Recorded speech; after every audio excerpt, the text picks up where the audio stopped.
Oh, mate.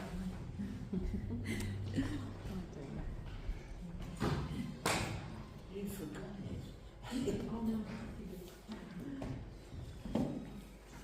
Right, good evening everyone, welcome to tonight's information and briefing session. So welcome to council, staff and members of the gallery.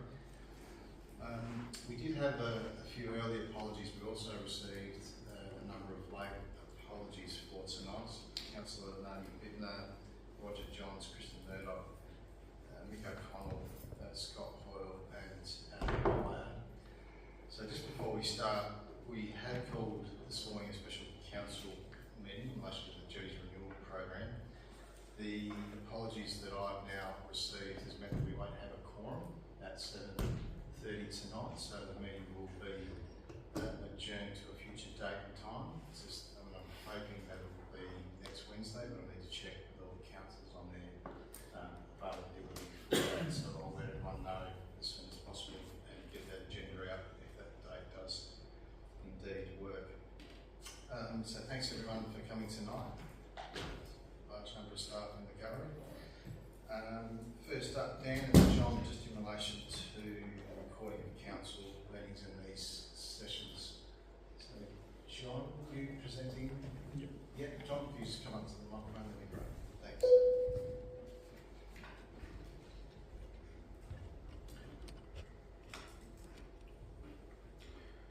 Alright, so just an update of where we're at with recording council meetings.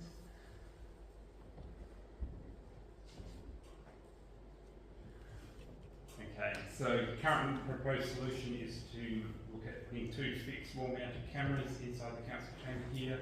One camera will be over in that top corner there, facing back towards the podium here. Another camera at the rear here, facing front there. That system, those cameras then will be integrated within our current audio system that we have. That would be one thing we would need to be mindful of when in meetings, making sure we're turning on mics, otherwise we won't be picking up audio. And then we would have a centralised controller that would allow us to start and stop the recording. So to achieve this, the cost we're looking at about $12,000 funded through the CIF budget. We've been looking at engaging the local contractor to install it, who can complete this work for us by the 30th of June. For the recording PC, we would be looking to purchase outside with a third-party supplier. Few things to note though is that we would not have any sort of battery backup. So I was here for a meeting a while ago. We lost power. The recording would stop. We would have no battery backup there. We don't have any means, so we need to look at how we maintain the records management system to store this large amount of data. We would need to store that in our system. Staffing costs to maintain the system, and it doesn't include any form of live streaming. So there's some operational impacts in setting up this system. We obviously, the video footage would need to be reviewed by staff for uploading. Additional time after meetings to finalise recordings. Their confidential closed session content, we need to identify that and make sure that that's removed before uploading. Increased storage requirements on the management system, audio-visual hardware lifespan, obviously we need to maintain and replace the camera system over time, and staffing requirements will require training.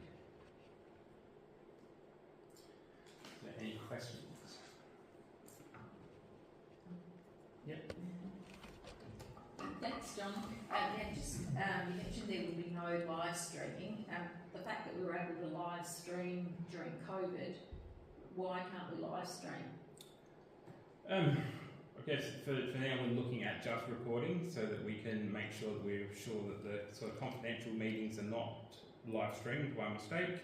Well, just on that, why can't we turn it off for the confidential items are usually dealt with at the end of the meeting? Yep. So we just go into confidence and it's not live streamed, and that's once again it worked during COVID. There were no issues there.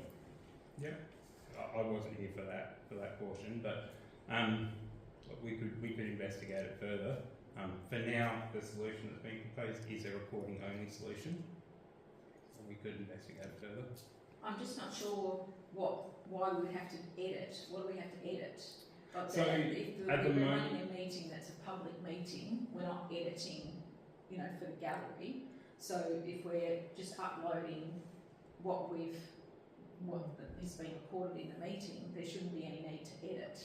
So for now, we would be recording 2 separate feeds. So we'd be recording a feed from back there, feed from back there. The editing would be just us. We're putting that into, so we're going to have to do a picture-on-picture sort of situation on it, and then potentially put our logo in the corner of it, and then mesh that together as one video.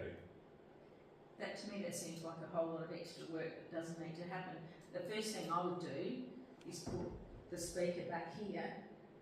I personally find it really awkward having the speaker here because the speaker generally is at the front of a room addressing the room, and I've noticed that these screens have turned up since I've left. Well, there's an additional expense that we didn't need.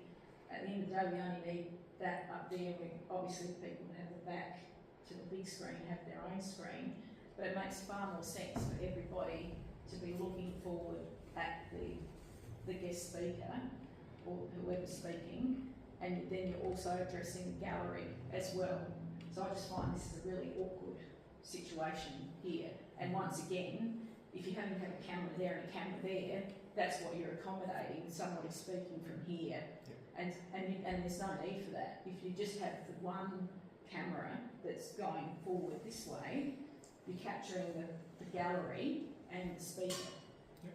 So we're doubling up, and that's not necessary. We just have to change that configuration back to what would be, I think, a normal situation where you address the room from the front. And then when you're a guest speaker, generally you have your presentation behind you, and of course here you've got the benefit of this screen as well, which people sometimes don't when they're doing a presentation. But if you've got, you know, a lectern, you know what you're going to say. You've got your, you know, you can change your PowerPoint or whatever it might be. So I just think we need to modify that so that it's a little bit more user friendly, and then that would obviously then be, you know, save some costs and would be a little bit more, I don't know, sensible, I guess, for a sensible option. I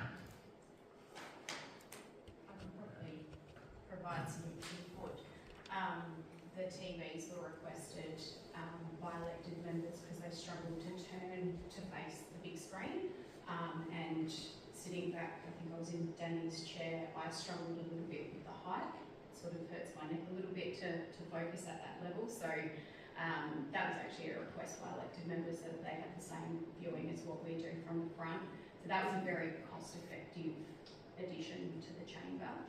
And as far as the lectern position, and obviously open to any suggestions from any elected members based on your experience in the room, from this side, we actually struggled to see the speaker because we had to look past each other and sort of stagger our chairs. So it was probably a bit of a different experience from that side of the room. And we did have some speakers that would actually walk down sort of away from their microphone in order to see their presentation.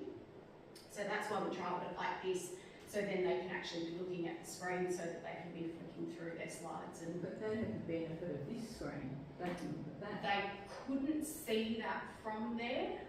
This has been moved slightly. It used to be down a little bit further. So when they were here, the microphone was probably a bigger issue, but then yeah, they were also looking at the bigger screen. So that was the changes were based on the feedback that we received, and also respecting that the gallery felt like they couldn't see past the directors.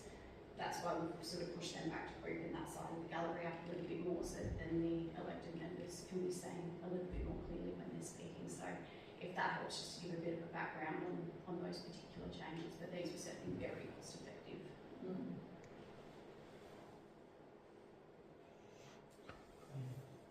Thank you. So that's one option for $12,000, 2 cameras, PC. A couple of questions. Firstly, it's got capability to live stream, given it's a PC, it's just a matter of software, would that be correct? Yeah, we could look to incorporate software into it. that would And then you'll have the issue of 2 cameras switching for a live stream. That'd be great. we would have to then look at how we configure the live streaming software to take those 2 cameras straight away and do sort of like more production value sort of piece instead of us just recording the 2 things, putting together and uploading it. Was there any options you looked into around, so I sit in many video conferencing meetings and they have multiple cameras now that are on they'll just focus on the speaker, Mm-hmm. and particularly when you've got mics that can pick up where that position is and zoom straight in on that person. So you might not need 2 cameras, you can have one central that just picks up as people are speaking. Yeah. Do you know if that's a more expensive option? No, sorry. So I think I'd like to see a few more options rather than just one presented to us. Understanding that maybe other options might be more expensive, but I'm just concerned. Eventually, we're going to have to go live stream one day, and we don't want to buy technology that's firstly not capable of it, and secondly requires a lot of staff time and energy into making that happen. So it's about future proofing it a little bit as well.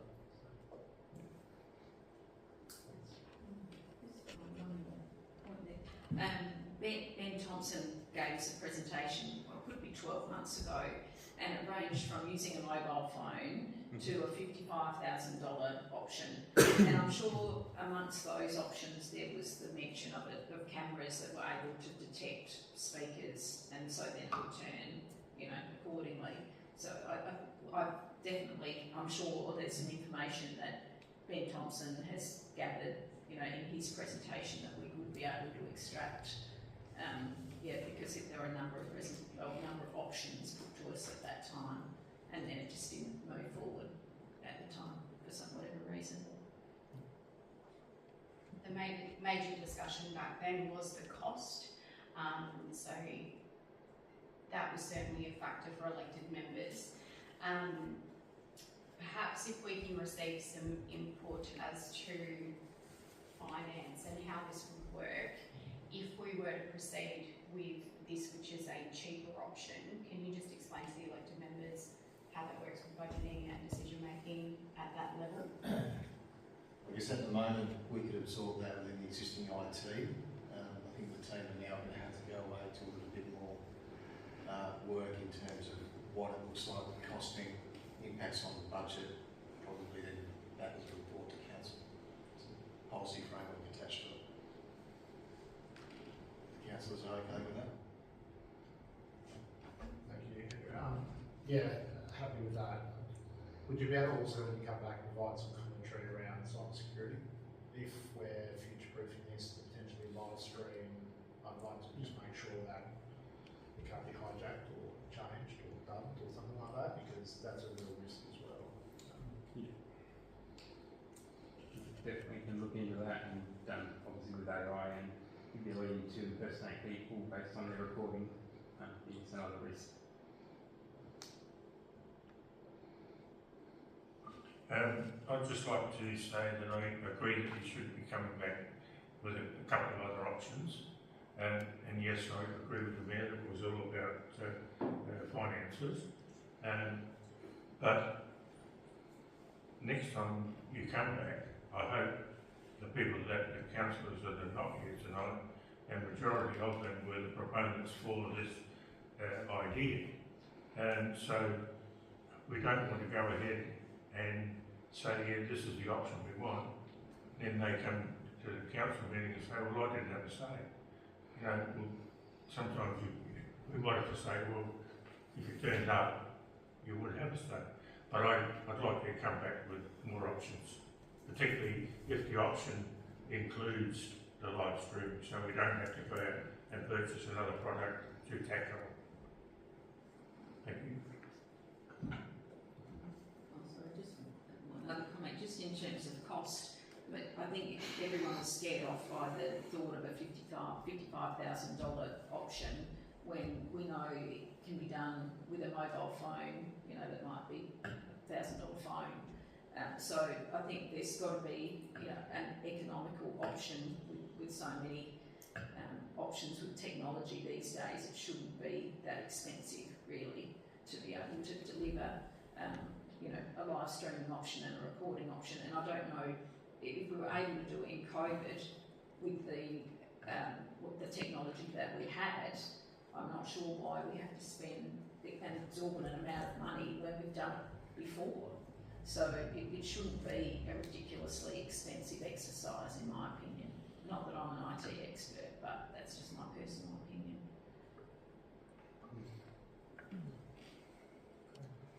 So we've put enough notes on that feedback and we'll bring a report back to council. Awesome, thanks, John. Excellent, thanks John. Okay, so continuation of the budget workshop, and again we tag team between Dan and Matt and the directors, and we've got some of the managers in the back there. So John's here for IT, Brent's here for all the roads. Michael. Good looks. Yeah, okay. Just checking. Right, Matt, the floor is yours. Thank you. Thanks, Andrew. We've really rehearsed this type of handbook, haven't we? So doing it when we're jumping in and out. But yeah, thanks everybody. Just a continuation of last week's briefing. So yeah, just a reminder here of our timeline. So this is where we're at and where we're going. So we're in the second box here, second briefing. Moving on for a couple more before we commence our public consultation after the full draft budget and any business plan considered at the ordinary meeting the 10th of June, and onwards to adopting the budget on the 22nd of July.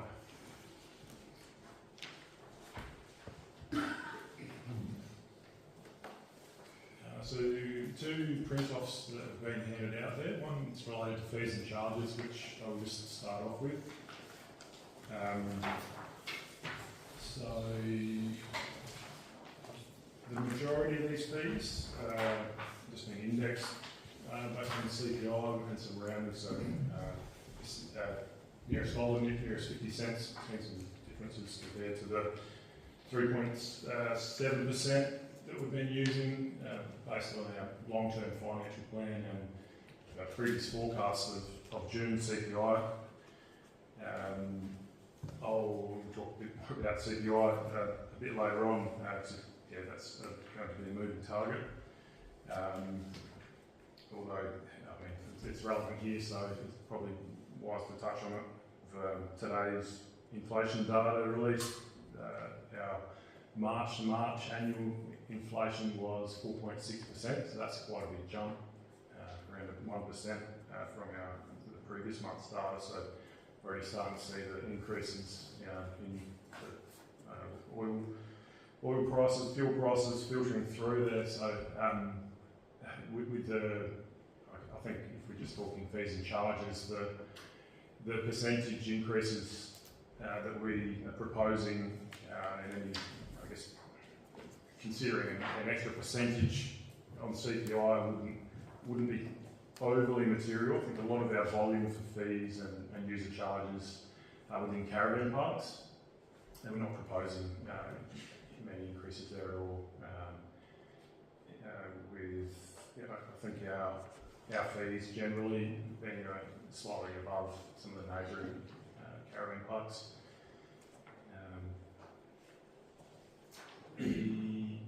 The other fee, which is on the front page there, is the cemeteries. There's a few pieces of green shading there, just indicating where we've got new fees, and there are a couple of increases above CPI there.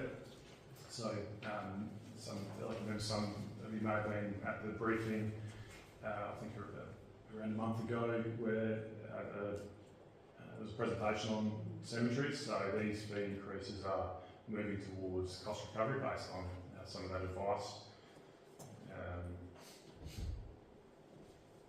There's not too much more to add to that. I know that Dustin's really keen to answer any questions you've got on that.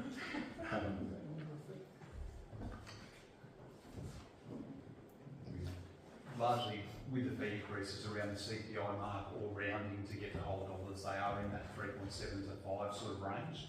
And like Matt said, they are largely, a lot of the fees are immaterial in relation to our income, key income being rates, and the largest fee income being caravan parks.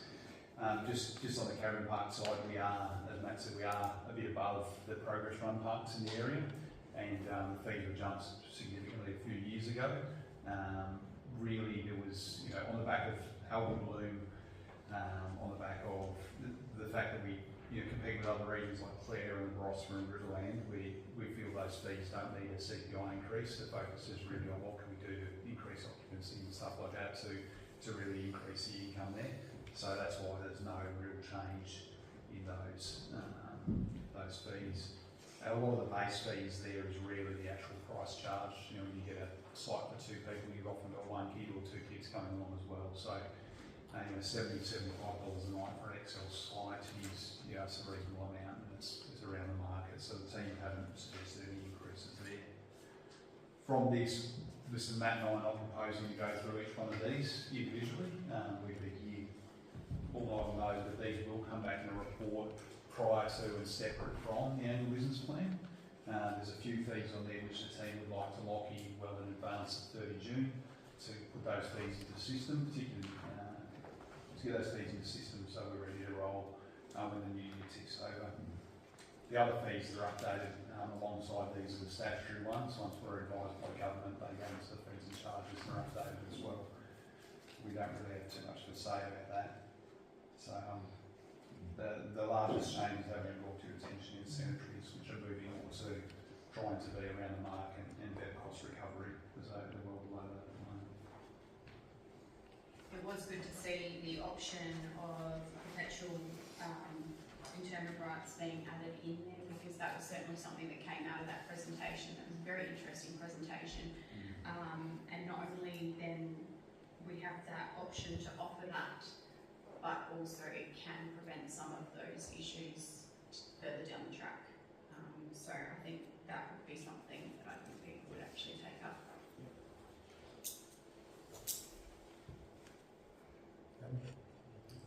Might just add another thing there with not necessarily a fee change. There's the Sorry, is that a question from? That's right. oh sorry sorry. Sorry, I was just going to ask when they're CPI, what is the policy say? It's going to be a moving target. March to March will be one number, and who knows what Trump will say tomorrow will be another number. What's the policy that we've got in council on how we calculate the annual CPI? Been a little bit longer than that, so I'll speak to that. We have historically looked at what the RBA is saying in their November economic outlook pointing forward, well before fuel prices obviously and things going off in the Middle East. My take on this would be now we're getting monthly CPI data which we've never had before up until this year. So yes, like anyone's seeing the budget at the moment, it's a moving target. The Federal Treasury's got the same thing going as well. I think we need to keep a keen eye on it. I believe we'd be remiss not to reflect what's happening in our rate increases, in our fees and charges settings, in particularly the big income items, because on the cost side we're going to be wearing it. So I think we need to look at these numbers that are coming up this month and maybe the numbers next month and look to lock something in around that.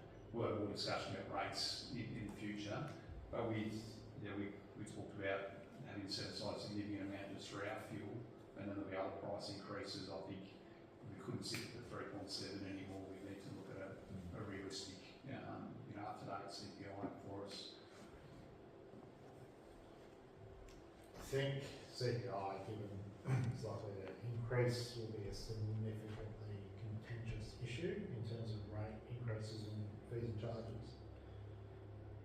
Would you be open to looking at having a policy around that that's clearly defined about how we calculate that? What I just heard there is it's very much a judgment call on what you think is coming up.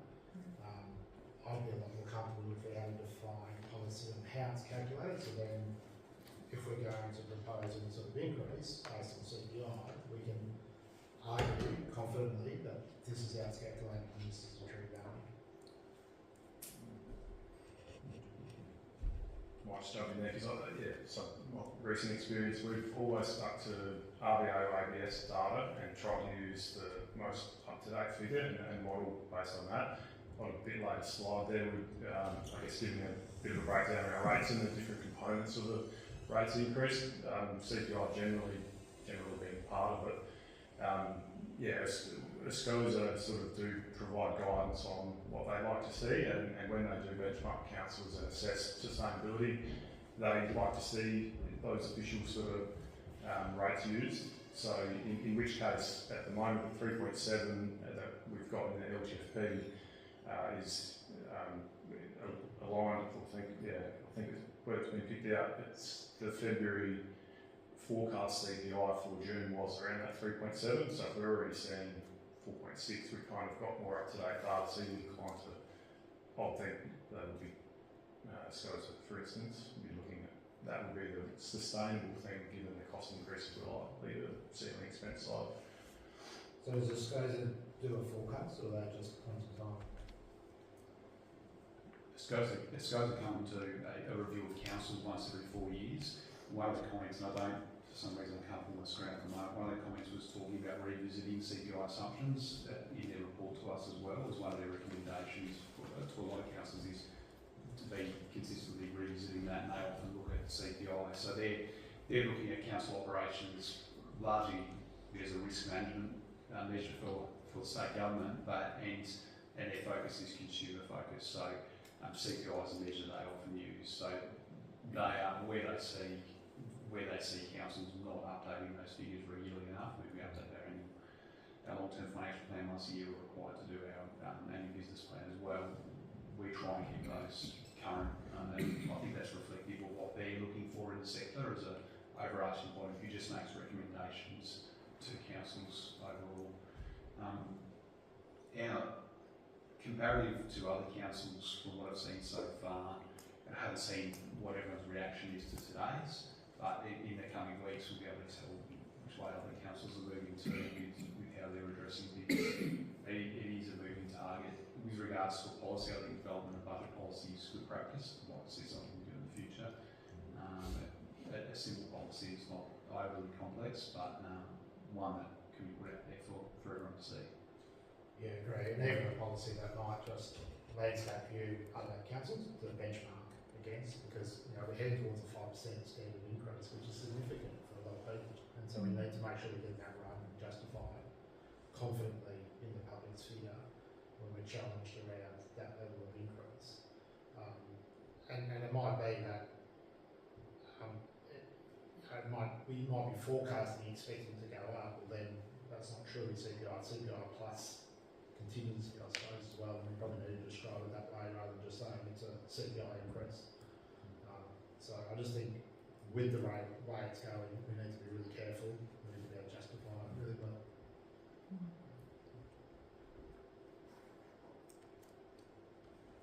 Around, so Thank you.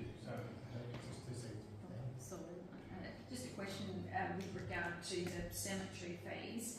There's a new fee for burial on private land, $300. And why would we be charging for a burial on private land when it's not our land? The fees are application fee for the burial on private land. So there is a process that any private person that's looking to do that, like in farmland, etc., does need to lodge an application, which needs to be assessed by council. So it's really to cover those administrative costs of the process and issuing a consent, really. So.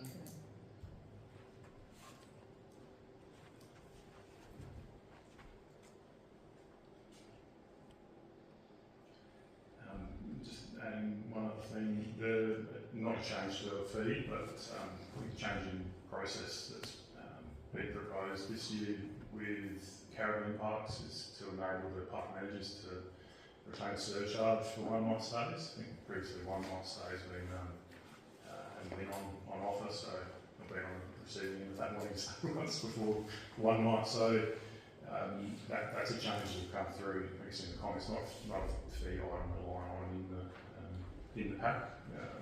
that's something that will be a change. We note that in the report.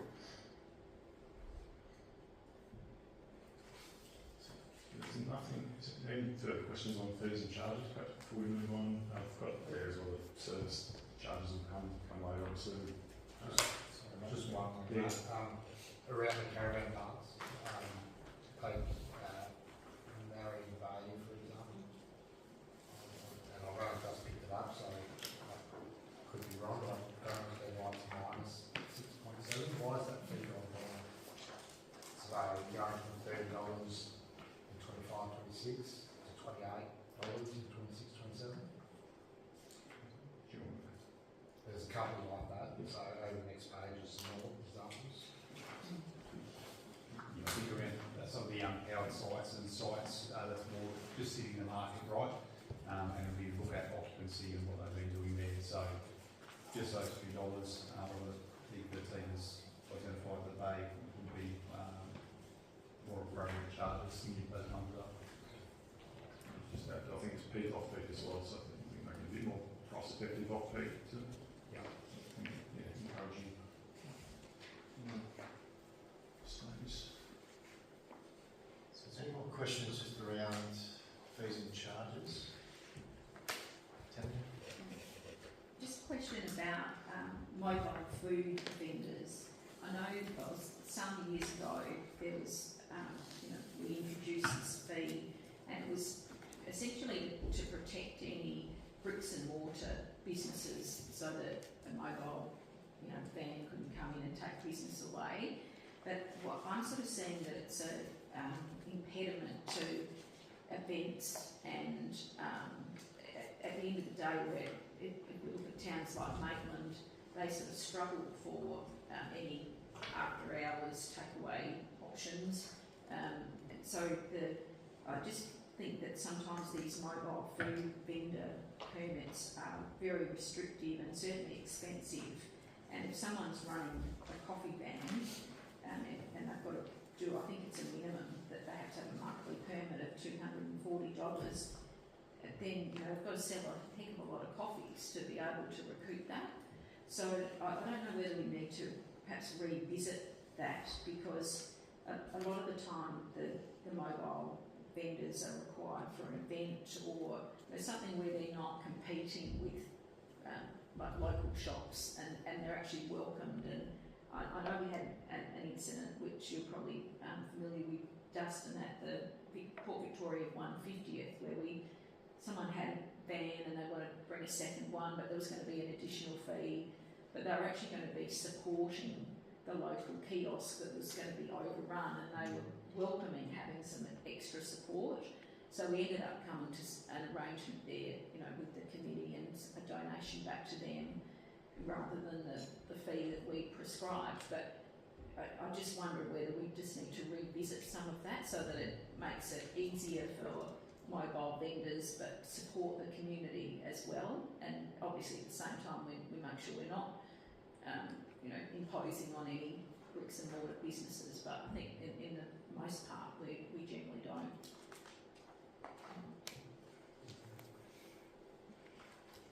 I can, just perhaps add a couple of comments in regards to the fees for the mobile vendors. So where there's an event, or it might be the Maitland Show as an example off of council land, obviously that fee doesn't generally apply, but if it is sort of outside of a special event on council land is where that triggers. So we've got the mobile food vendors policy, which we can certainly raise and I suppose review its effectiveness. I think the last time we reviewed it was probably 12 months-ish ago, where we have opened a lot more areas up effectively than what we previously had to allow for mobile food vendors to come to the area for the reasons that you've mentioned, to try and facilitate that a little bit. But certainly the fee, I guess, is also taking into consideration that we do have bricks and mortar businesses that are paying rates and the likes as well. And I guess having that fee does assist in that manner. But certainly able to revisit that. Thank you. I think we've just got a lack of bricks and mortar food options anyway, so we just don't want to discourage people to be able to have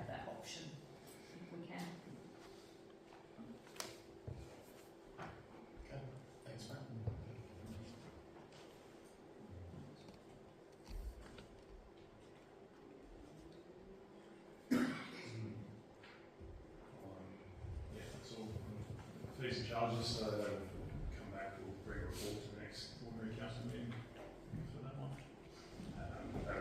That'll contain those fees we have, the statutory fees, that likely come a bit later. Just moving on to discussion around rates. So we have an undertaking to finalise all of our modelling. The initial modelling was going to be undertaken in line with the long-term financial plans data, and obviously the most up-to-date valuations that will keep coming through weekly. I guess that list, which this is just reflecting what we've got in the long-term financial plan up on the screen there. Again, that's coming back following public consultation to be considered by council at next month's ordinary meeting. So they're the components, including the 5.2 general rate increase that's included there.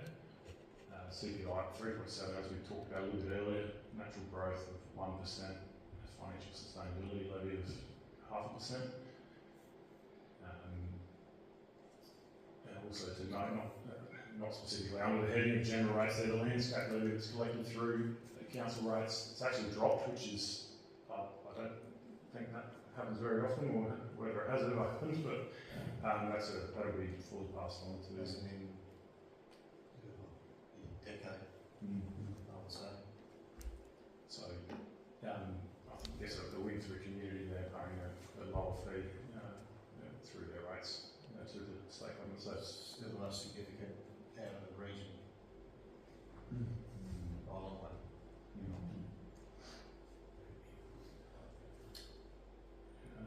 Matt, if I ask a quick question, Matt. Sure.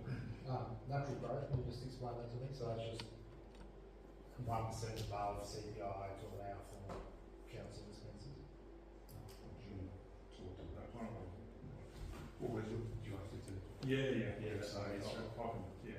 So next slide here, we've got some data as well that sort of supports the 1% the growth. So that's an assessment growth in number of assessments, or in this case, our data we're just showing here is the raw value of general data. So you can see the 1% is generally a growth in the assessments and rateable assessments in the community, in the area. So the bottom row there, you can see the total records increasing by 145, which is 1%. Now that's to date, as at this would be last week's data, but yeah, this keeps getting refreshed every week from the DG from here until in June. So to already be at 1% growth is a good thing, because that's likely to continue to increase. So natural growth over the last decade has been minimal, and we haven't accounted for it before, but opening up some major subdivisions to, there was one, Port Victoria, Yes. the other. Yep. So it's adding growth to our assessment base, so not accounting for that. So if you had major growth areas like Northern Adelaide as an example, they would have 10% growth on providers, services, etc. So we're just trying to account for the natural growth that we're now seeing in our rates. I'll keep asking you silly questions because others are thinking about it. So why isn't that cost recovered through the application process of opening up those new estates? So natural growth is assessments. Is you're saying that there's additional assessments occurring, am I right? Yes. Yeah. So why isn't that cost recovered rather than across the rates? Oh, so the rates. So you've got the rates will recover income on the income side. There's additional growth in assessment numbers and more people to service, more properties to service. So some of those things through service charges, you can add those into service charges and recover through service charge. But the other services that council offers to the community through infrastructure, there's more pressure on them from the growth in the number of people living in the area. So then that's where that growth percentage comes in. It's quite standard practice for councils to do a CPI plus growth model in their rating. But as has been minimal before, we are seeing people moving to the area. There's more demand on things. There's more traffic on roads. There's more use of facilities, so that increases cost, and that generally gets recovered through rates. Yeah, that was sort of a new thing for me. I can't recall that we've added that in before. Have we added it in? Have No, we so had an actual growth?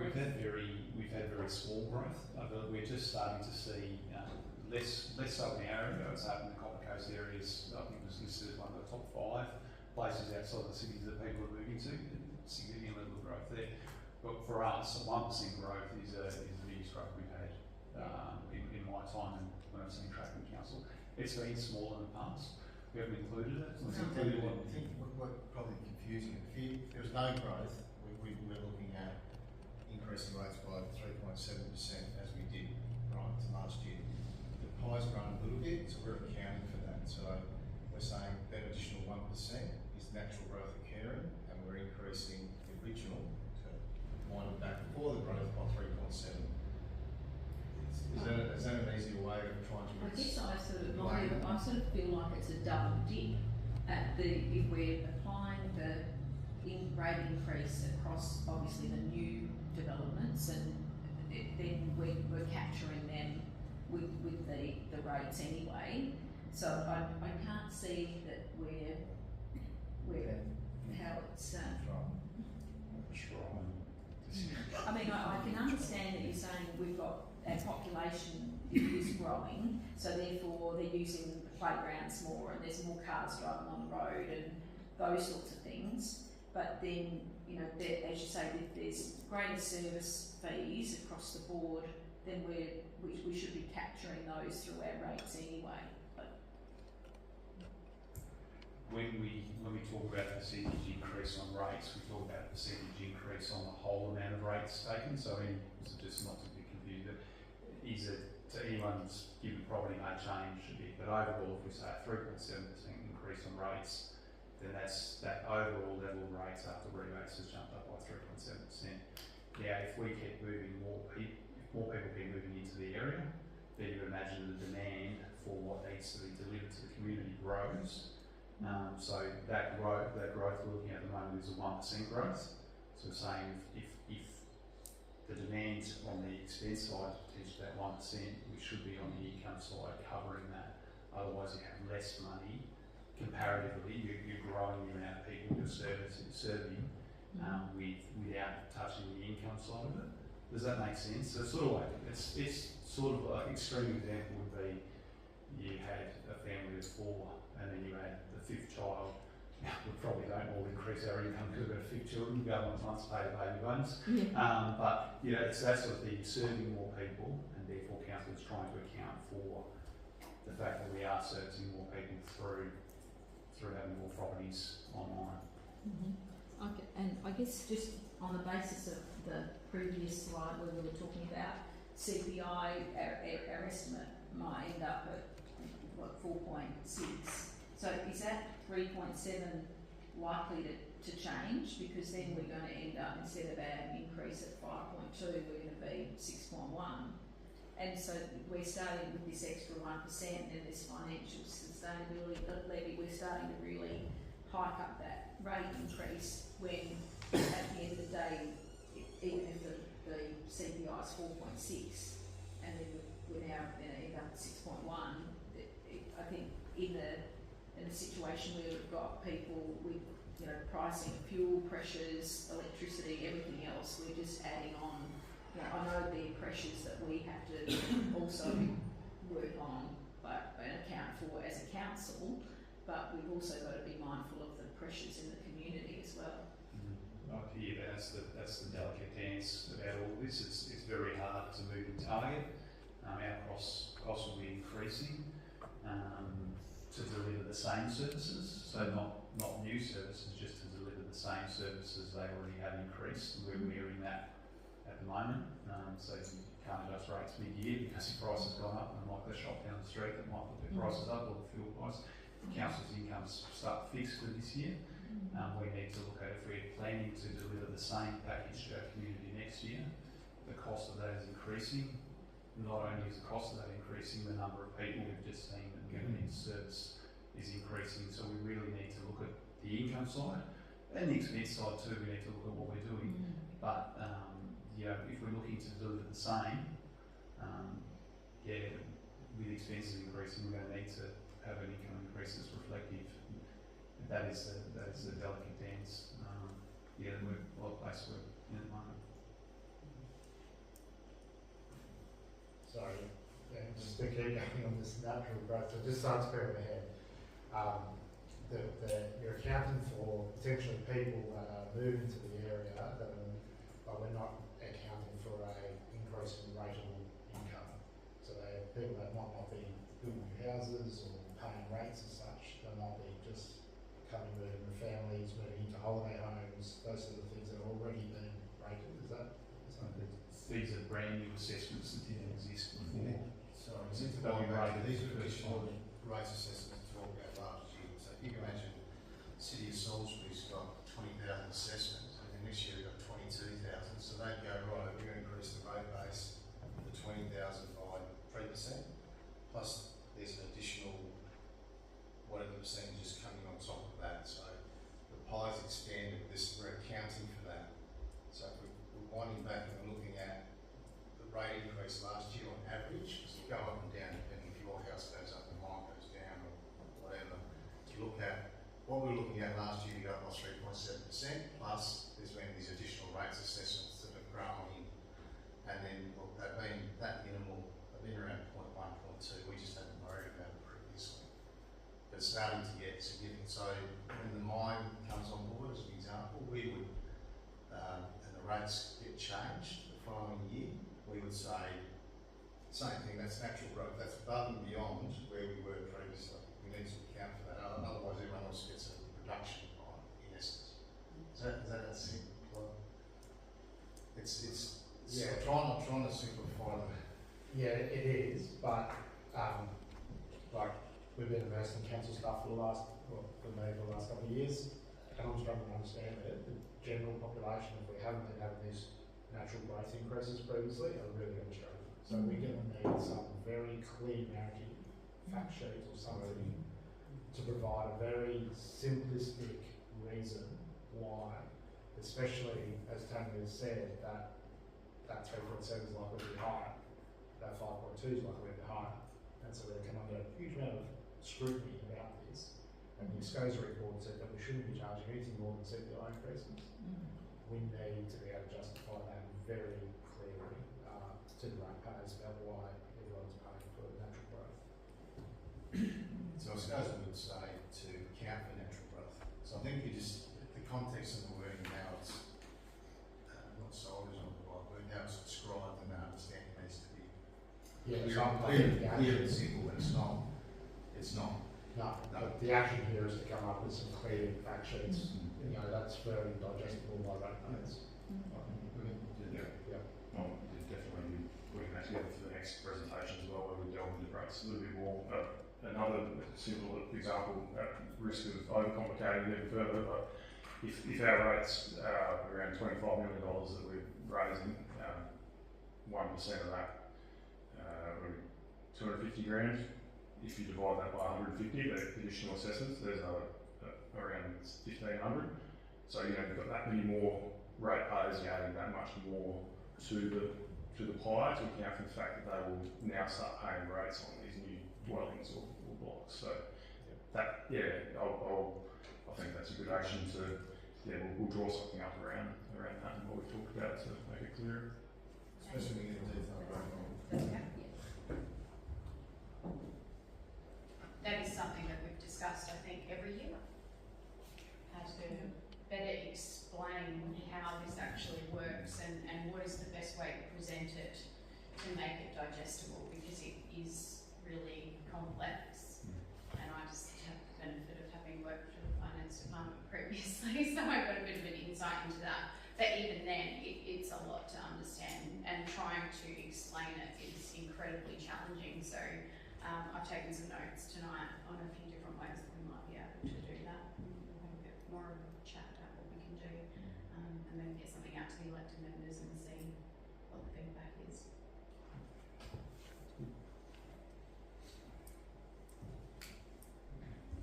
I think just in terms of the valuation though, what's significant in terms of what's coming out, councillors, is residential, on average, across all the residential properties, is 14% increase from last year. We may be able to digest that a little bit further by townships, but there's been some interesting data when we start to drill down. Townships like Maitland, for example, have had significant increases. It's almost like a catch-up from where the house was, you could buy a few years ago for 200,000 and now 400 to $500,000. So we're seeing some significant increases in those townships such as Maitland. Primary production last year was relatively flat. I think it was at 2% from memory. So I can't remember, but it was sort of flattened out, but it's sort of jumped again 8%. But then significant is vacant land, which has jumped up by 22%. So just some key figures, and I said we'll keep modelling through when we bring back rates for the next session that we have on that. Just that information really is what we're dealing with at the moment.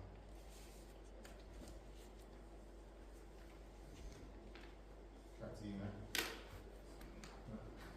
Thank you. Well, with that in mind, we'll come back with more information in our rate modelling in a future briefing. Perhaps moving into the capital discussion, if everyone's happy to do that. So I've just got a summary up here. Slight revision, which we'll touch on throughout there. So we had 150 as our final variance here last week. So with the inclusion of project around Hawkins Playground, that's just decreased a little bit. So we'll talk to that when we get to land, buildings and structures. Other than that, the listing that you've got in front of you behind the second little spreadsheet is that capital project listing, the items that it included, not included. It's more or less the same. I've reordered it just to have the conversations initially on the items we didn't get to last week, sorry. So it's starting with CWMS there, but just something to bear in mind. I was telling my 4-year-old son this morning exactly what I was doing tonight. So it wouldn't be on for dinner. It is priority list of the things I rated off were toilets, and then bridges, which I sort of thought maybe jetties, I'll pay them that, and then playgrounds. So there's a few of those projects in there. Lights have a few, by the way. The effort's appreciated, Matt. You're welcome.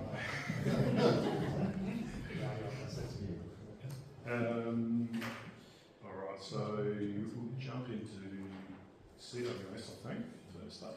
Next slide. So, pretty detailed. There's a lot of line items there with CWMS, largely incorporated into a cost recovery model. And there's a lot of projects here. Priority works.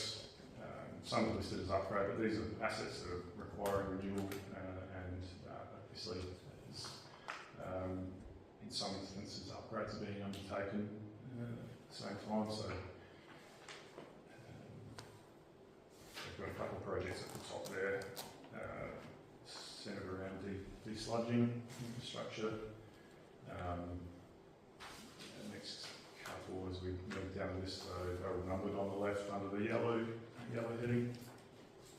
Some corrective actions requirements there as well, and then a few standalone projects. There's some annual allocations there. The Maitland gravity drain repairs and replacement. There's an annual allocation. That's number 8.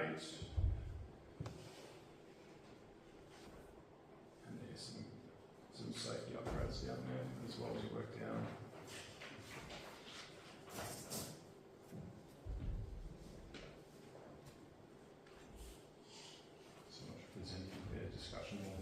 On CWMS, but I'll sort of roll straight into the water items there, if you want, on the same page. Couple of... Yeah. Oh no, I was just going to ask the councillors, did you have any questions on CWMS, given that one's full cost recovery items? Happy to move on with that one? Yep. Grant Smith's last piece of work in conjunction with Chris Andre.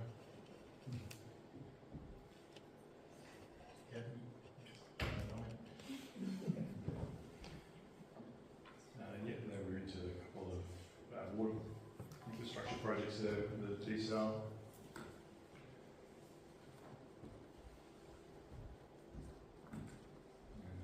And again, cost recovery and priority works there, the desal plan.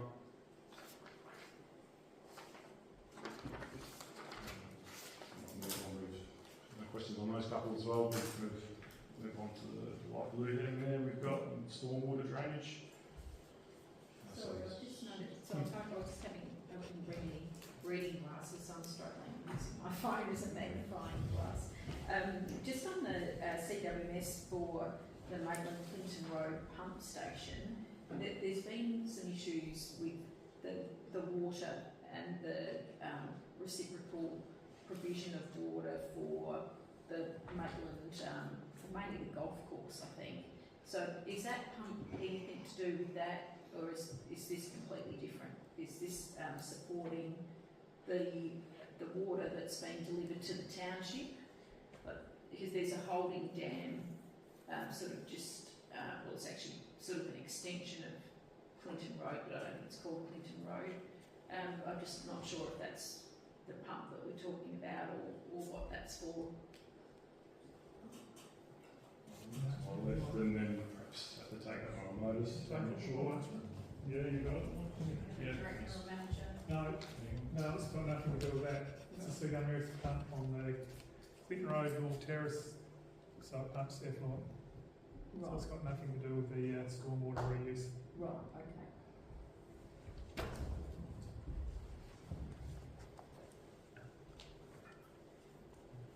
Fine.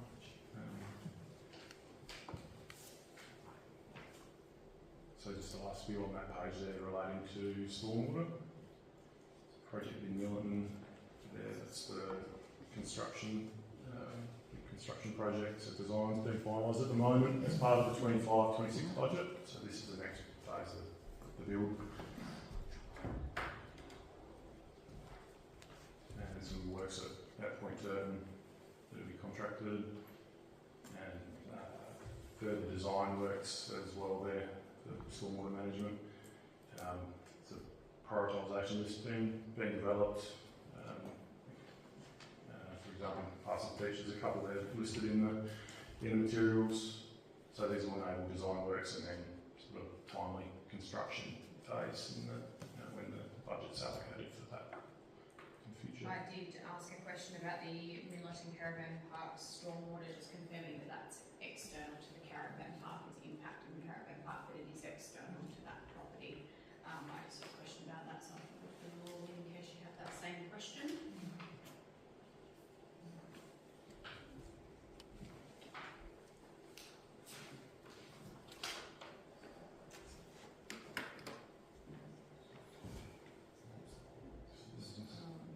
Nothing further on that page. I might just hand over to Dan for a bit. All right, if you want to flick through to the next page, there's no questions on that, and now looking at IT assets. I might start from 23 to 27 and then work back to 22. What you have here is largely, or from 24 down, a whole lot of asset replacement. So we've got an annual iPad replacement, iPads for elected members. We've got the elections next year, so the 4-year cycles come around for replacement of those. Our mobile replacement plan and our PC replacement plan. Tried to smooth out these bids. There's a whole lot of come online for replacement at one time. So we've tried to smooth out by extending the life of a few of those assets to do a little bit less next year and spreading some of that spend out for replacement into the following year. To John and the team, assets seem to be approved, working well, so that replacement can be phased a bit more. Back up to the top, we've just got the AI adoption for R&D. John's here and can speak to that too. So we recently adopted the AI policy for council and starting to work through some of the platforms that may be adopted in that. Teams also wanted to have an allocation there to be able to look particularly around, and correct me if I'm wrong, John, around looking at different workflows and different issues that may be able to be solved through the implementation of artificial intelligence in the organisation. So that allocation is there for some hardware and also for some software testing to see what meshes well processes that we feel may be able to be streamlined and build efficiencies through AI adoption. We've also got router upgrades just to replace end-of-life equipment as well there. So that's the IT space. John's here. Better able to answer questions around this stuff than I am. So just wondering if there's any questions around any of those items. So in the case that elected members choose to use their own iPad or MacBook or something like that, how does that budget then, how's that been managed if we don't need the amount of equipment that we've accounted for in here? Usually that would be done through the quarterly budget review process. So if we budgeted for a full 12, we don't know who will get in yet. So we wouldn't want to assume that if you're going to say, I don't want one, but we would assume for the whole lot, and then we'll be able to adjust that. There'll often be overruns or underruns across the budget, but overall we'd seek to manage that within the capital budget and allocate to another item. We've already looked at, there'll be an underspend on some of those iPads and computers and things there, so there may be some other IT equipment we may be able to direct those funds to replacing.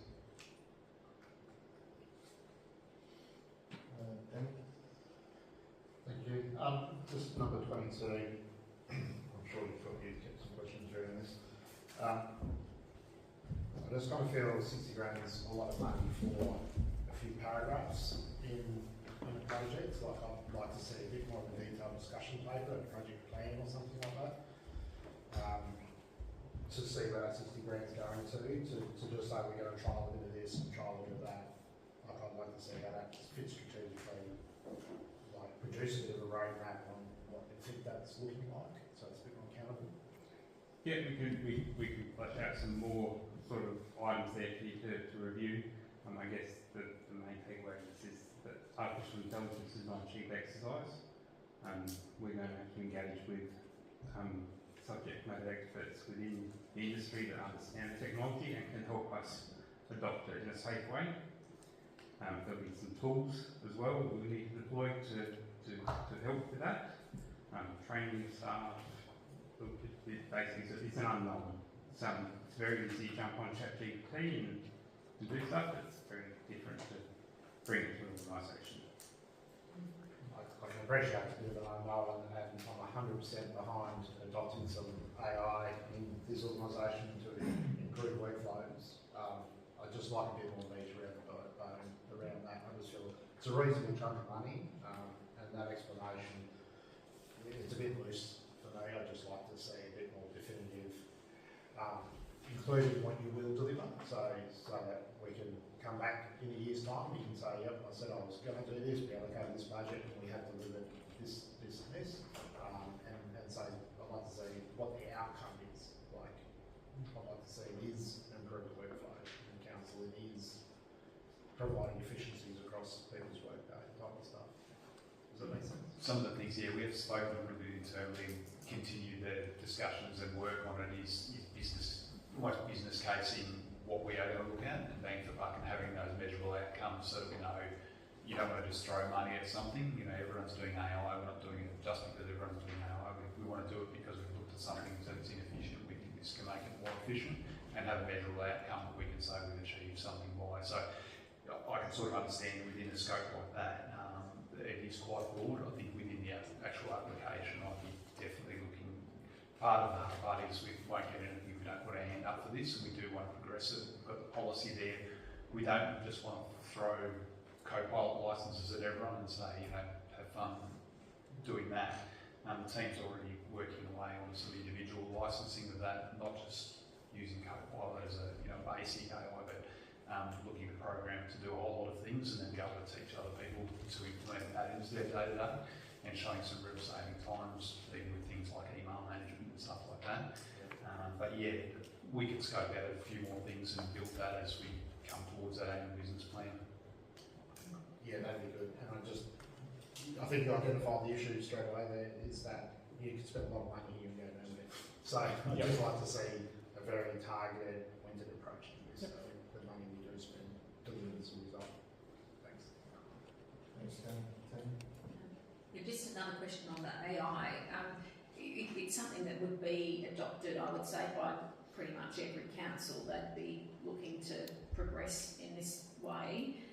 I sometimes think that there might be better ways that we can look at cost sharing, particularly through the LGA, and there should be a way that, look, we're moving forward, councils are going to adopt this type of AI program, and I'm not sure why sometimes we just work as individual councils and spend a whole lot of money doing lots of research, and all the other councils would be doing the same thing. So couldn't this be something that is sort of directed through the LGA to try to come up with a solution that is, it would be like a standard adoption across the councils? We're all using the same, well, pretty much the same systems or doing the same type of work. So I just think there could be some cost savings there, and rather than reinventing the wheel or doing the stuff that other people are already, or we're all doing the same thing.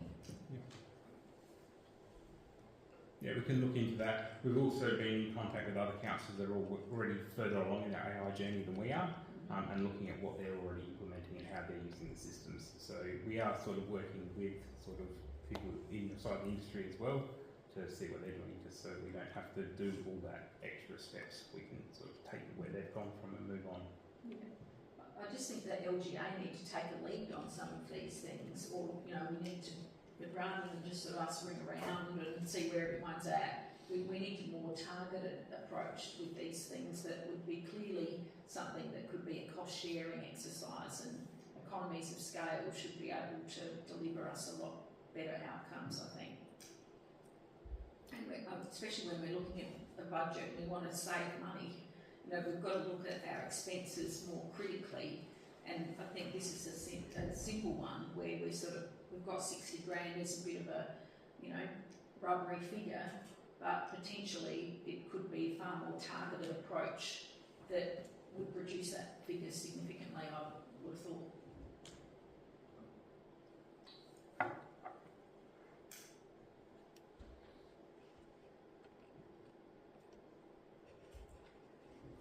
No other questions? I was still on the research and development board with the LGA. I can't speak about it at the moment. Right, it's in a confidential session, but some work's being undertaken. It's a little while off yet. It's probably all I can have about too much of it. Sorry. Dan. I was going to say, not 2 cents, but LGA is doing a bit of training through some of the, not the LGA, but local government professionals and other organisations like that are running training sessions for staff around use of platforms like Copilot and whatnot. It's not cheap training to receive. We looked at, if we threw Copilot licences at everyone, it might be $25,000, and then you look at training on top of that. Some things that can be done, but very individualised. And imagine, each council, though we do similar things, have separate ecosystems for how we run our IT and different programs and platforms and same sort of things, but being done different ways. So it'll be interesting to see how this space evolves. But some targeted work is what we'll look to do.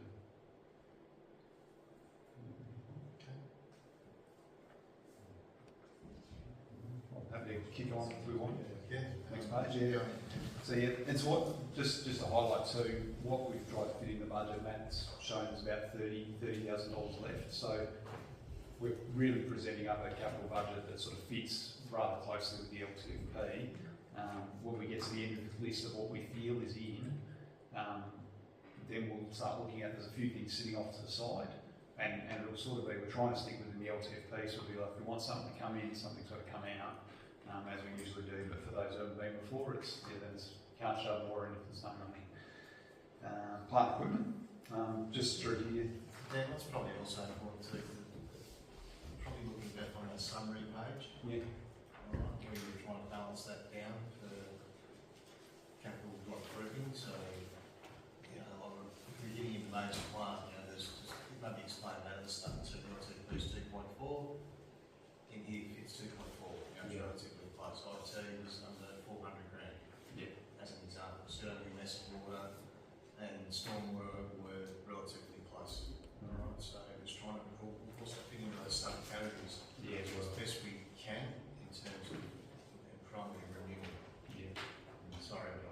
that's right. We will get there. You just work your way through that as well with the Yeah. councillors. It'd be good. That'd be good. I want to stick through, and Matt might chip in as we go. So we've just got the major plant fleet vehicle replacements there. So you can see the Isuzu truck replacement, some mowers, council ute replacement program, council fleet vehicle replacement program, with net figures there as well. I'm going to run through those in detail with the councillors. We've got Brent here and Andre. Is there any that you want to speak to? While we go through them. Brent or Andre, do you want to walk us through? Well, you've got 5-word sentence to describe a lot of these things. All of them, they're basically renewal. It's not new items. We're not seeking to increase the plant that we've got. We're seeking to renew the plant that we've got. So there might be one item in there, dare I say, a Toro mower, extra mower that was needed by our operations team. But other than that, you look at what you've got there. You've got a replacement truck, top and bottom. I think item 28 and item 36. That's item 36 is jet patcher. Now, the jet patcher, that has been something that has been spoken about at least for the last 3 to 4 years as needing replacement. Our workshop has put any amount of hours into trying to keep it going, and everything has a life. And if you go too far past that useful life, you start spending a lot more on maintenance. So, what we're seeking to do is just make sure that we've got a plant that's reliable, that people can depend on to allow us to do our job. So, fundamentally, the 2 big items in there is a street sweeper. We've had quotes for that, and the jet patcher, 600 and whatever it is, I can't even read it right, and 691,000 I think it is. So yeah, those particular items, jet patchers, there's only one supplier of those in Australia. So what we'll end up doing is probably bringing a quote back to council ultimately, with the council report, to just accept the quote we've got. Not full tender, because it's a waste of time going out to full tender, but the balance of the items, if you look at them carefully, there's not a lot of variation there from that, perhaps what we would do in the past, except you're not going to see a grader there this time. Normally we try and have a grader replaced, but they get replaced before 20,000 hours. We haven't got one on the list this year, but that might well change for next year.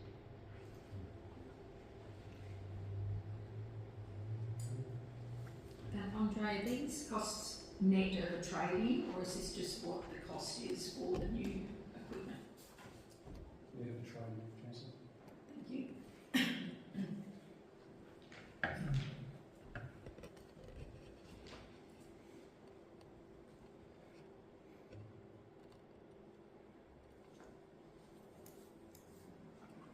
Any further inquiries on that section, councillors?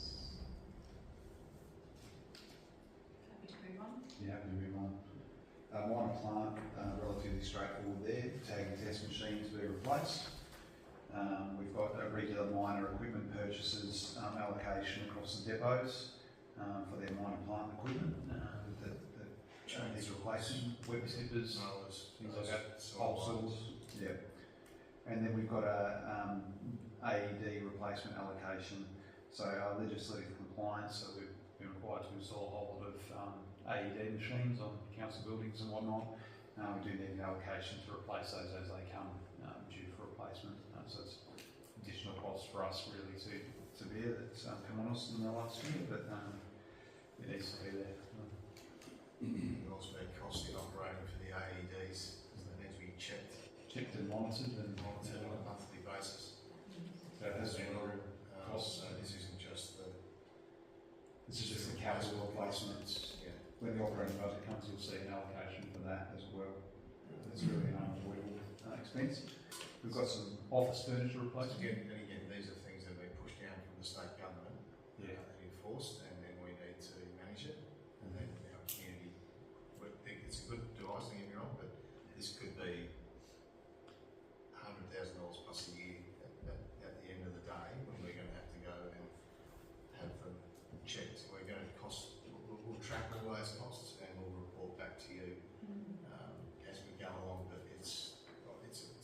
concept, I think, just come at a cost because of the size of our area and the number of public buildings that we own.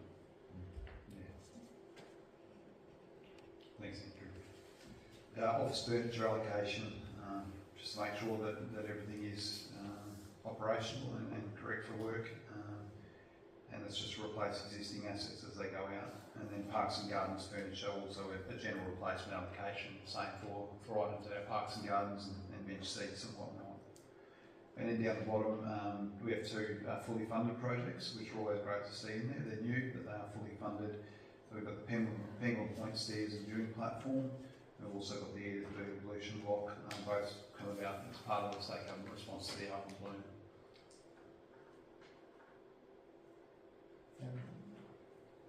Just going back to the AEDs, do we know that we've got a certain number that have to be replaced already? Like, if they're about, I'm not sure if they're about $5,000 each, so would there be 6 that need replacing? Like, we haven't had them in place for that long, but when you mentioned about there's a monthly check and you might have to replace the pads, they're quite expensive, but that would be part of the operational budget.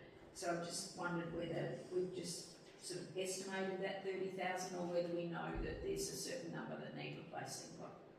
I probably have to take that on notice. I don't know whether we know. I believe it's more of an allocation for my mind. They've only been in for a certain amount of time and stuff like that, but I can get back to an answer on that one. Yes, because I think they've only been installed in the last couple of years, so I'm not sure how long they're meant to last, but surely we wouldn't have to be replacing them in their entirety unless one had been damaged or something like that. But certainly there is an upkeep on the pads that once they're used they have to be replaced, or they have an expiry date as well. Yeah. I'm sure it would be based on expiry dates, but I'll see whether that's just an allocation or whether that's an actual Just to add to that, and just jump in, there are some existing ones and bindings coming in as well, so they will be a replacement of older stock that we had prior to the legislation coming in. So. Yeah. Thank you.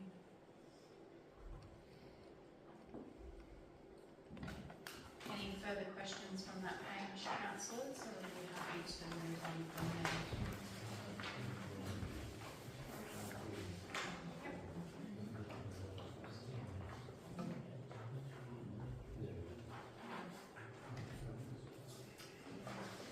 So we might just move on to land buildings and structures there. So that's the following page, you have the blue heading on the top. Rolling through the projects, the first one being water tanks. So this is for two 200 kilolitre tanks, which will help fill the water carts a lot quicker. Also CFS ready as well. Probably stealing the thunder of the last bit. Sitting in the back. Also included as a line item there the Warwick Depot admin building. So there was a proposal for a new building facility, so that's not included at the moment. So councillors, as some councillors know, we did do upgrades previously to Maitland, Millington and Yorktown. We did have a tour maybe 18 months ago in terms of a roof wanting that expansion as well. What I'm suggesting, I will bring back to the June meeting, is a list of the agreed services that we will review. And part of that will be a review of the depot operations and how they best function, where we can, without putting words in anyone's mouth, say bring some of the roofer staff to Yorktown as an example to try and make that more efficient rather than spending $400,000 on a new transportable building. But we need to explore then what does that mean in terms of what facilities that we need there to accommodate for our construction crew. So rather than just put this up, I've put this on hold and spoken with the managers concerned from both depots that will be undertaking a service review and that the staff will be consulted during that process, and frankly everyone was comfortable with that. Yep. They're not forgotten. Property model side. So the next one there, 46, a radio network upgrade, just improving operations north and south. Some upgrades there. Michael, did you want to add anything to that? Currently, we don't have a UHF network that council can use north. We're upgrading the system so we can combine north and south so they can talk to one another. It's just upgrading the whole system. That includes handsets and everything like that in vehicles.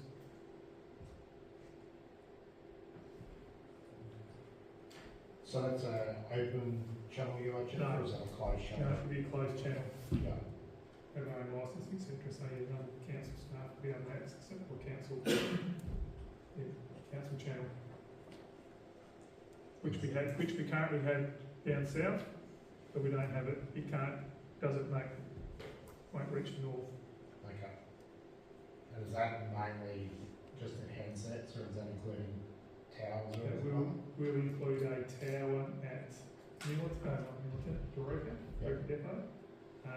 We're looking at piggybacking off the current Agile tower in Maitland to do that. And arguably that's a OHS issue that we need to make sure the staff are safe. Thanks, Michael.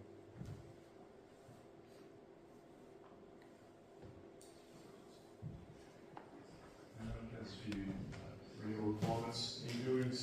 The next few on the list, Yorke Town Hall, Yorktown Town Hall, and the Doctor's House at Yorktown.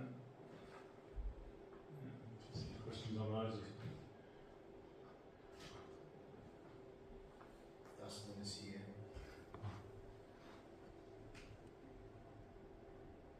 I can jump in and give a little bit of extra info on the Town Hall project in particular, given that's a $65,000 request.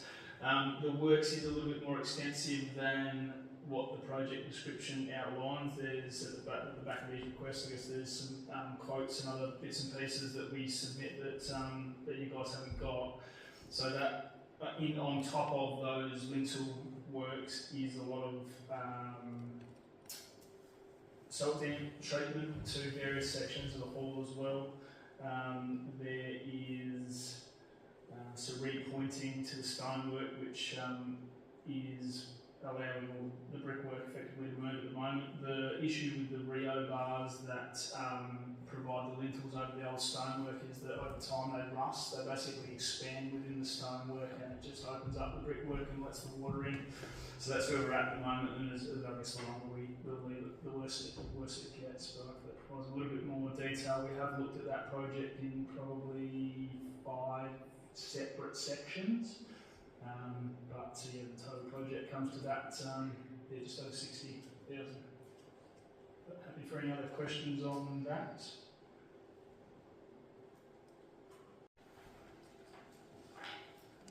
Thanks, I'll keep moving on then. So now we're in section of land buildings and structures where we have 4 different community proposed projects. So on this list here, just at the bottom is one that didn't appear last week. So after some further assessment, then this one certainly needs to be in as one of our Albert Bloom grant projects, and it's been put forward by the Progress Association. It's quite a sizable project with a couple of contributions there, valuing $100,000. So the descriptions have been included as drafted. There's a few things noted there, but I guess we're addressing, for instance, taxation treatment and so on, and project management is being our asset. We've included it as a capital budget to manage quite a big one as well in our procurement processes.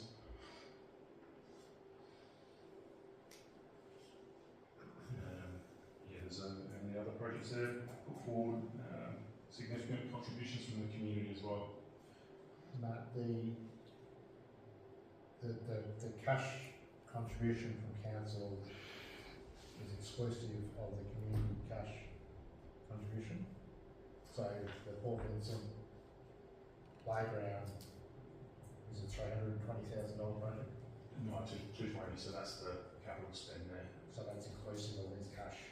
Yep. Okay, so the Balgowan one is 169, including the 113 cash contribution? Yes. Yeah. So this was going to say they're going to be good playgrounds. Yeah. And we'll note with that one too, one of the sale of John's Road was, communication around that was to dedicate that to do something in the Balgowan area. The $56,000 contribution that the community group there are looking for Balgowan Progress Association, that's about the sale price of the Johns Road project. So even though the income for Johns Road will come in this year, we may be able to then use that to theoretically fund the other portion of that project, so it's a fully funded project. That would be the intention and our thinking in that circumstance. The income comes in a different year than expense, but yeah. Questions? So essentially the Balgowan project and the Port Vincent project, they're listed in there because we're managing them, but it's really a cost neutral situation. But it mentions there that in Port Vincent one, to summarise, no additional funds will be required from council to complete this project, but we were requesting in-kind assistance with temporary fencing, land use approval and the establishment of existing equipment at the new site. The Balgowan's cost neutral. I think Port Vincent's relying on, it's always interesting when a community group bids for something because there's a perception of what it is. There was a property sold in Port Vincent and some money quarantined for that. The financial effect of how it looks in the financials won't look cost neutral because we've got that money, got some money from that sale sitting aside in an account, and we'd be pushing that money towards the project. From Progress's point of view, it's all taken care of, but the timing of that sale was years ago. That was a long time ago. Yeah, it's a bit like John's Road. We'll get the money for it this year, the income, but the spend will all occur next year. So overall, it covers it, but the timing, it looks different each year. And the same will be with this Port Vincent one as well. That Port Vincent, I don't think it'd be 100% cost neutral, but that would significantly top up that community contribution. Yeah. So we haven't sort of allocated that money some time ago, like it hasn't been ring-fenced, has it particularly, or it's just not for a specific project. no. It's kept for Port Vincent basically to request to us where that money gets allocated. Right. Okay. Yep. Thank you.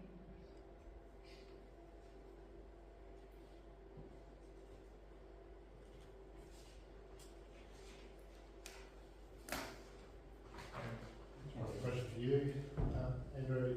Is there significant funds that are just like that have been promised to community, held by council, ring-fenced? We can get you a list out. It's not Rossum, it's got one, hasn't it? The road at school there to upgrade the main street. that will be in the tender ready to go out now. That money has not hit our bank account yet. Yep. An invoice, but That won't be released. Is it material? Like No. Hundreds of thousands?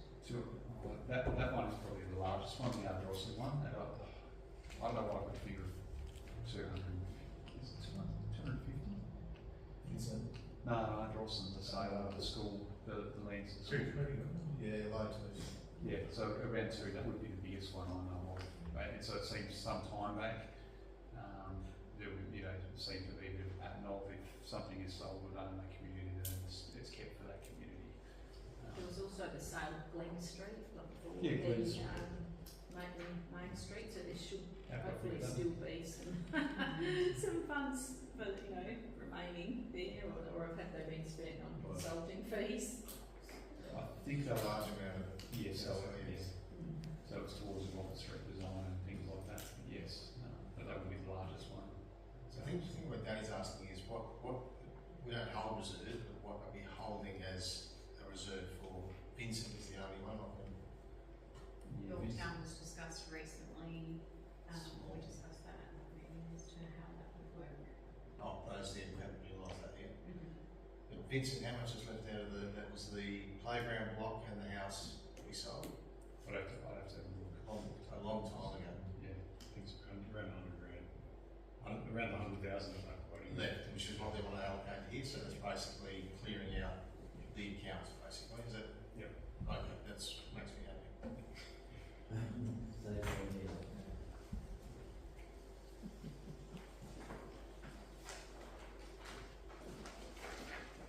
There's no further questions on that one.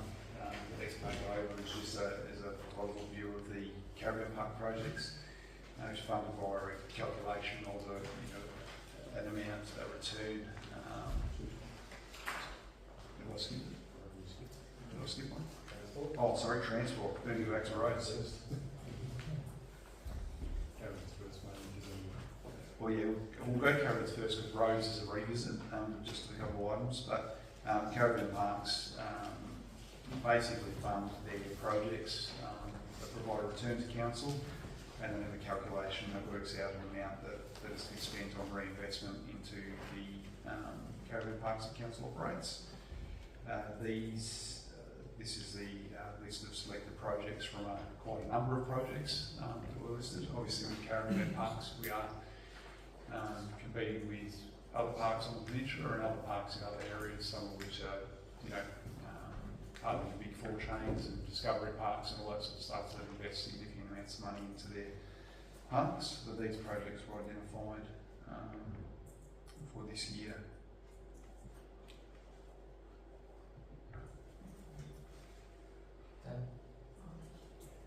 Just a more general question about caravan parks and how we manage them, the payments to the managers. Speaking to the managers at the Ardrossan Park, which is not our park, that's the Progress manage that. They operate on essentially a commission-only basis. Do our park managers have a retainer? I just can't recall, and then a commission on top. Because one of the issues, the point I'm getting to, is that they've had a pretty tough year with the downturn in visitation because of outward bloom. Then they had the downturn, well, actually just more recently than that, the fuel crisis has stopped a whole lot of people visiting because of not so much concern, well, partly concerned about the price, but more concerned about supply and travelling from interstate and not being able to get fuel. So just as an example, the Ardrossan Caravan Park, they were fully booked for Easter, but then just before Easter they had a whole day where they were just taking cancellations for the whole day, and then over the school holiday period they were only going to have 2 sites booked, I think, for the entire 2-week period because all these cancellations came through. So I just note that we're obviously continuing to do upgrades and that sort of thing, but do we have any provision to support the managers if they have had a significant downturn in income, which is sort of no fault of their own? So the fuel crisis, outward bloom, and then COVID before that. And I know that in the case of Ardrossan, it's been very difficult for those managers in that situation. But I just wonder what we're doing or what we have done in the past, perhaps. To date, I don't think anything's been done with that in specific relation to that. With relation to what's in their contract, I'd have to review, and obviously probably not necessarily discussing this meeting's contract between council and the caravan park managers, but I could get back to you and see whether there are provisions in those contracts for them. They would, like most operators, have taken a hit due to reductions. We've reduced our budget through our budget review, and that would be impacting their business as well. That they're running on our farm. I could follow that up. Just on the Ardrossan one, Tanya, I'm pretty sure they're on a retainer. Yeah, I was talking to, is it Steve? Steve, the manager? Yeah, no, they're not. No. Must have just changed. Yeah. Oh, no, it's been like that since he has been there. He's been there for 2 years, I think. And the people before that received no compensation for the COVID period when they... Oh, it's no compensation, but they're on a retainer plus a commission. Yeah, he didn't think so, but he I'm not sure, I can't speak for Anyway. the people beforehand, but. I'll look into that. Yeah, thanks, yeah.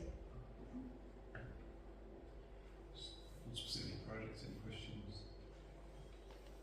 There's part one. Would you like to go back to revisit roads? What was that, sorry? Happy to revisit roads? Back to the green bar on top. Just the one with the map. I'll just talk to a couple of changes that have happened between meetings as we've finalised costings for some of the unsealed roads. So the figures presented haven't changed. The total transport there, $10.5 million.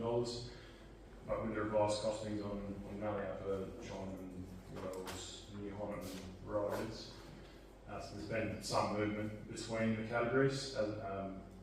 So Malleupper Road has come down by a few $100,000. Chinaman Wells Road up by about 100. That's the second section there, and then New Holland down as well, so 600. So all of those ups and downs are reflected in the patchworks north and south budgets there. Within that program, above that sort of dark black line through the centre of the page there, and those ones above that black line are the figures and roads over on the map as well.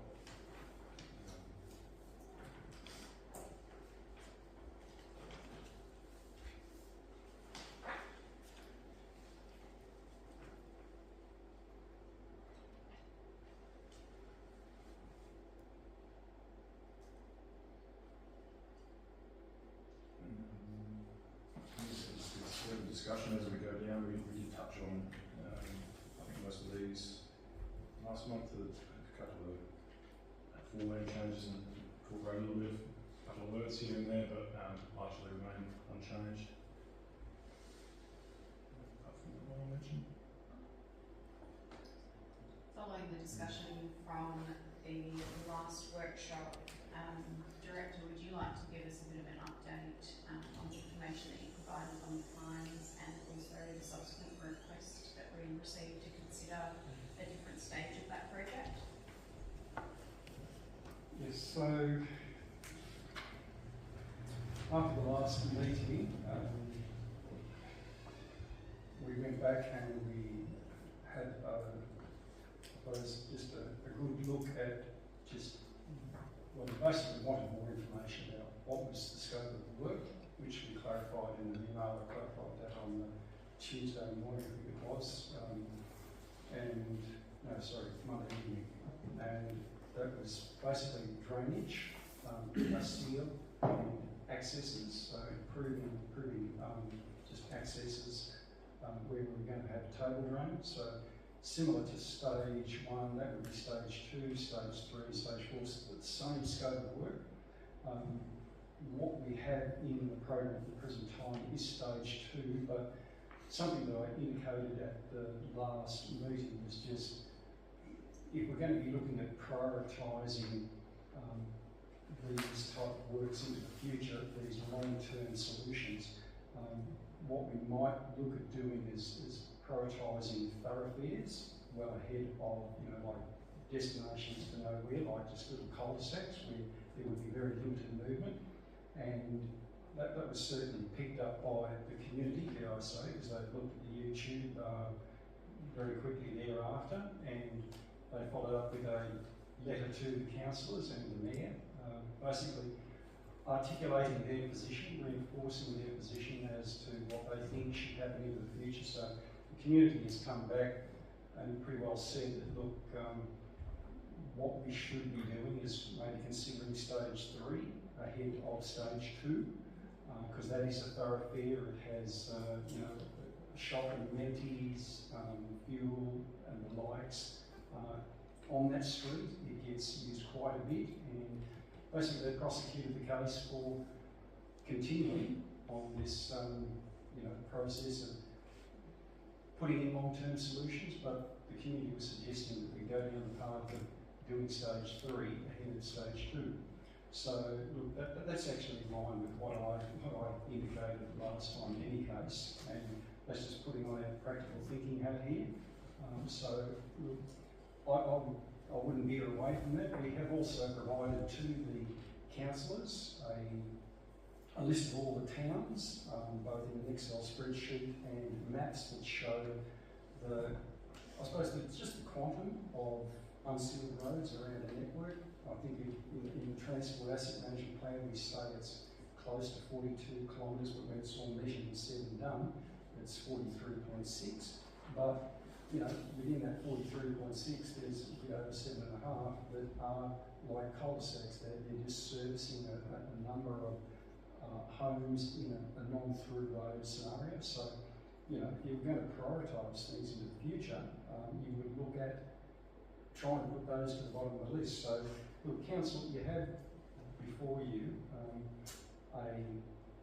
a whole suite of information here. Ultimately, we started on this journey to try and chip away at, you know, these I suppose providing long-term solutions to some of these communities, and some of these long-term solutions are not always going to be exactly the same. One cap doesn't fit all. Some require seals. Some might be a combination of short sections of seal and speed bumps, for argument's sake. So, dare I say, look, we will look at the traffic, we will look at visitation, we'll look at a raft of things. Now, one thing I did indicate too is in the future, council might want to try and perhaps have a program, right, where you just like we have a sealing program, where we allocate a certain amount of money each year, have a program that just allocates a certain amount of money to deal with these longer term issues. That's consistent with our Transport Asset Management Plan. That was in the email that I sent to you. I suggested a figure of around 600k a year. I don't think that is out of the question. You know, if you think about what was mentioned a little bit earlier, you know, with some of the developments around Port Victoria, etc., you're getting sections of the communities that are growing. You know, we require from the developer that they put in the appropriate infrastructure in that subdivision. You know, so they'll have to put in all the drainage, proper sealed surface, footpaths, etc., in that little cul-de-sac. But in terms of how you connect to that and other roads, we've just got a lot of places dirt roads, and people, they're buying into these subdivisions and very quickly pushing for upgrades of these through roads. So, you know, and they haven't been waiting 30 years like the Pines. They're just coming in fresh with their expectations to have a sealed surface. So, look, that pressure's not going to go away. You're going to feel it year in, year out. So that's why I suggested the program. And I would certainly endorse basically going ahead with a stage within the Pines, and hopefully that is stage 3. It makes more sense to me anyway. Hopefully it makes sense for you. Open to questions. Thanks, Andre.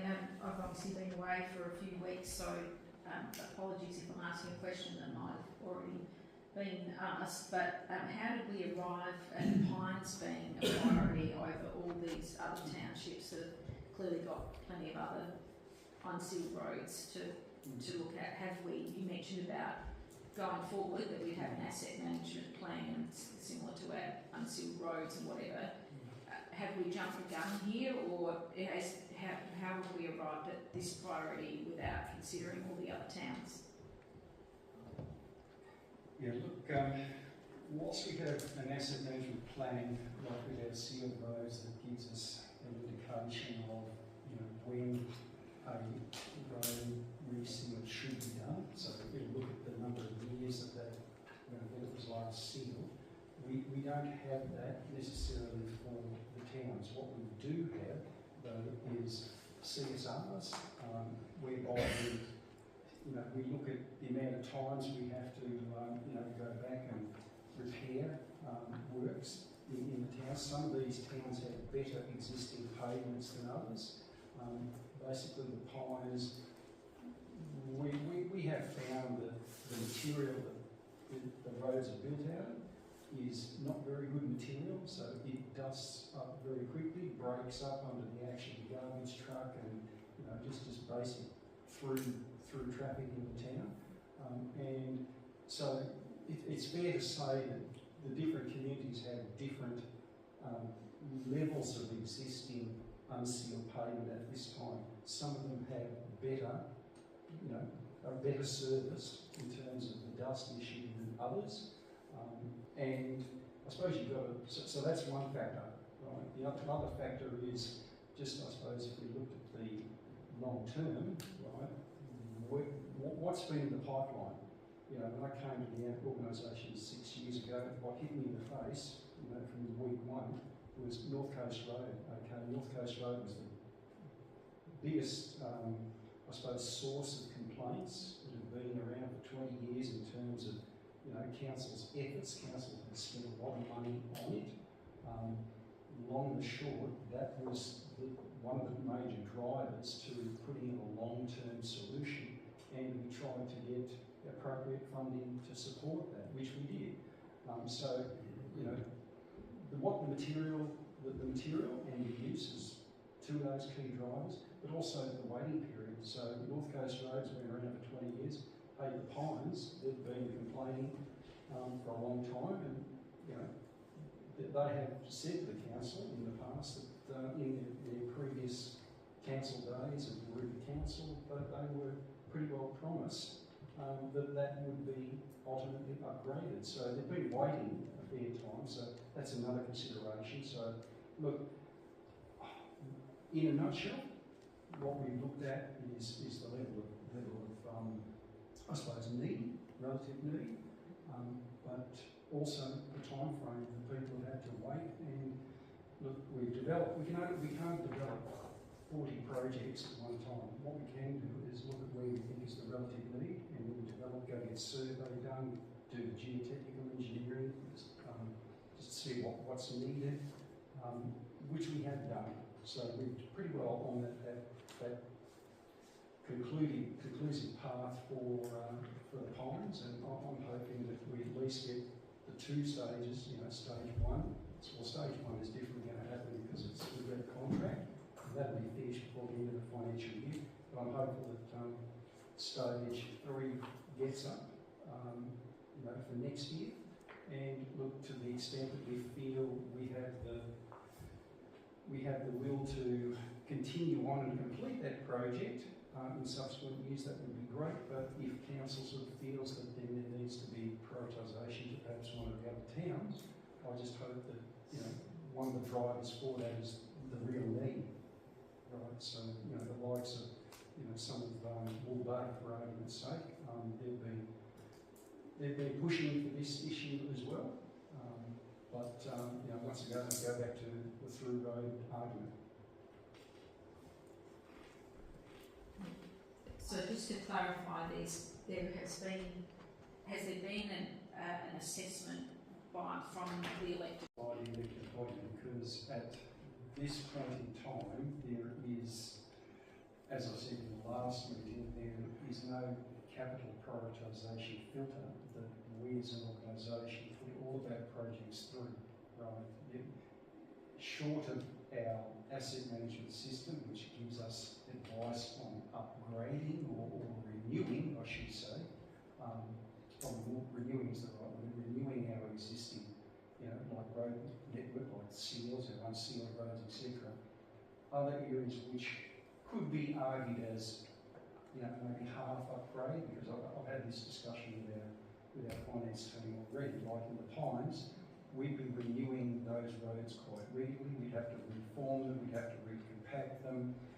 That's renewal expenditure rather than just keep renewing, right? We renew it once more, we strengthen it somewhat, we put a seal on it. What's extra, what's the new work really is the seal and a little bit of drainage works. Not too much drainage works because you're still going to be putting in table drains when you renew it. So I'm talking about marginal cost at the end of the day. Do it once, do it right. We've had that discussion in the chamber. The contract has been led on stage one, so council has already had these discussions around the Pines in past meetings to understand the priority there. And I suppose what this is about is continuing the journey.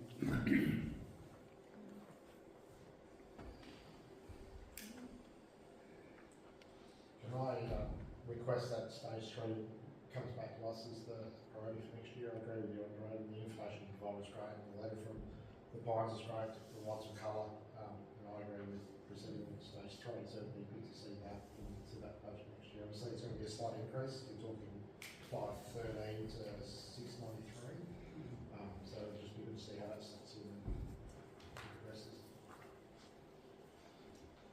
I agree, Danny, you took the words out of my mouth. I think the stage 3 makes more sense. I certainly